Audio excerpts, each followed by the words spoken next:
Ang requirements ngayon Nagawa ko sa ng video, YouTube, guys. 1K 10 subscribers. 4K watch hour mayroon pang 3 million 10 million views in 90 days shorts. May nakita ako dito guys na gusto magpatulong ba kay ang kanyang subscriber sa YouTube is 300 plus pa. May ano siya, pag-game siya doon sa YouTube para lang ang ano niya, ang apam niya ang maghanap ng sinong mananalo. Kailangan makapalo kasi ang kanyang page sa TikTok. And guys, ano lang ito, hindi ito pangbabasa ang YouTube ngayon guys. Kasi sabi niya is kung mamonetize na siya sa YouTube, itulong niya guys. Pero iwan ko kung maano sa kanya.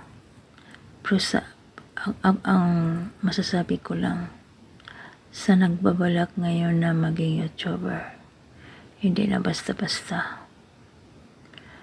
Ngayon ang YouTube, ngayon ang requirements is 1,000 subscriber, 4,000 watch hour, mayroon pang 3 million, mayroon pang 10 million in 90 days. Totoo yan guys.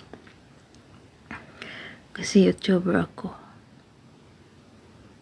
Na ano lang yung isa kong channel na demonetize siya kasi copyright pa. Sa pag-i-edit ko na copyright siya. Kaya guys, sa mga nagbabalak yan dyan na maging YouTuber, hindi na basta-basta ngayon ang requirement sa YouTube. Hindi tulad noon. Ngayong taon lang ito tumaas, nadadaga ng 10 million views. Hindi na basta-basta ngayon maging YouTuber guys. Yun ang pagiging YouTuber ko is, ano lang yun. Parang ano ba, diary ng buhay ko. Kahit hindi ako kumita. Pero marami mang paraan doon kumita. Pero mayroon lagi requirements. Hindi na kayang maabot sa katulad ko na hindi sikat, hindi artista. Wala talaga. Pahirapan na ngayon guys ang YouTube. Hindi na tulad noon. Maswerte lang yung una pa. Maswerte yung una na naging YouTuber na monetize sila. Maswerte sila. Kumikita sila. Pero ngayon, sa mga new, okay lang kung celebrity ka, sikat ka, kaya makuha mo yung 10 million. Pero katulad ko na small, maliit lang, hindi sikat. Di yan guys. Ano lang kayo doon. Maano ba malungkot kahit anong gawin mo. Hindi ka makakuha ng 10 million views in 90 days. Totoo guys. Kasi guys, yung 10 million guys, grabe yan. Napakalaking requirements. Okay pa ang Facebook. Kaya lang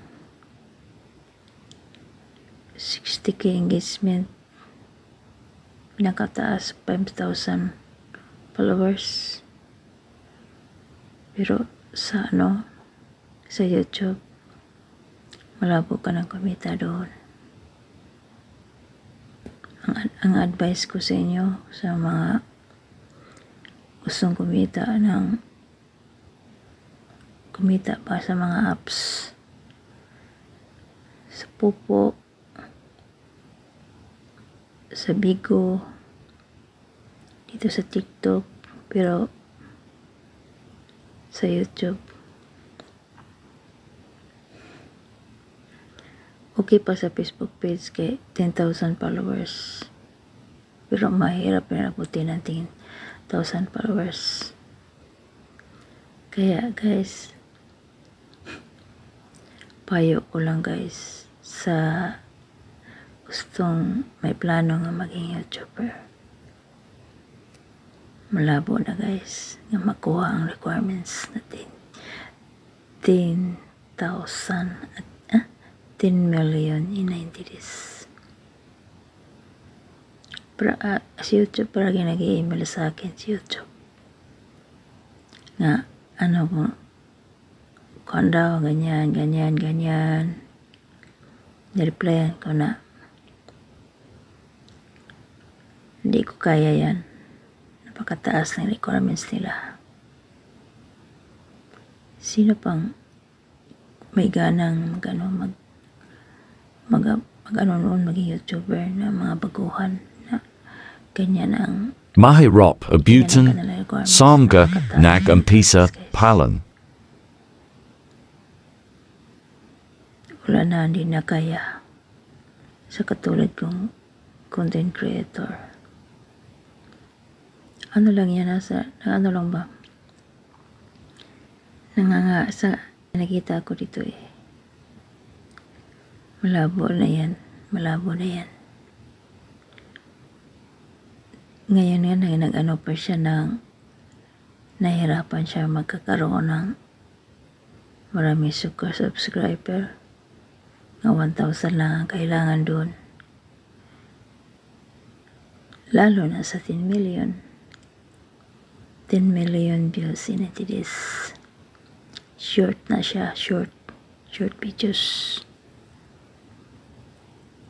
Hindi pa yun gusto pa yun ni YouTube na original content, hindi galing sa iba, hinakaw sa iba. Kailangan original content. Asa ka man ang kung ana. Kaya guys, hindi sa pagdi-discourage ito sa inyo, pero payo ko lang, mahirap na talaga ngayon makamit ang requirements ni YouTube. Kasi alam ko marami akong account doon, pero minsan minsan ko na lang dinadalaw kasi yan lagi yung lang ba, ganagana lang ba mag-upload. Ganagana lang. Kasi nakawalang gana na yung requirements niya. Napakataas. Ngayon lang. 2023. Tumaas ang kanyang requirements. Mahirap na guys. Mahirap magabutin na yung requirements ni YouTube. Sa totoo lang. Maniwala kayo sa hindi. Totoo. Kasi ako, YouTuber ako.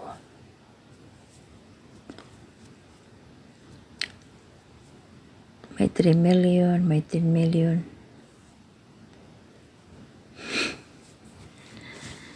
Kaya guys, huwag na kayo mangarap guys, maging YouTuber sa mga baguhan na. Tulad ko na small. Depende sa inyo.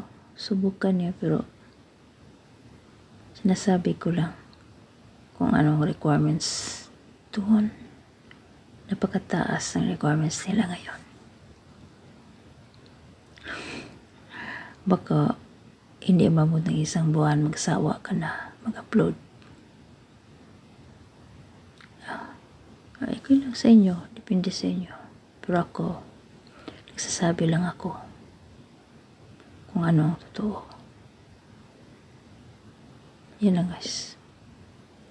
Thanks for watching. Bye. Masalamat.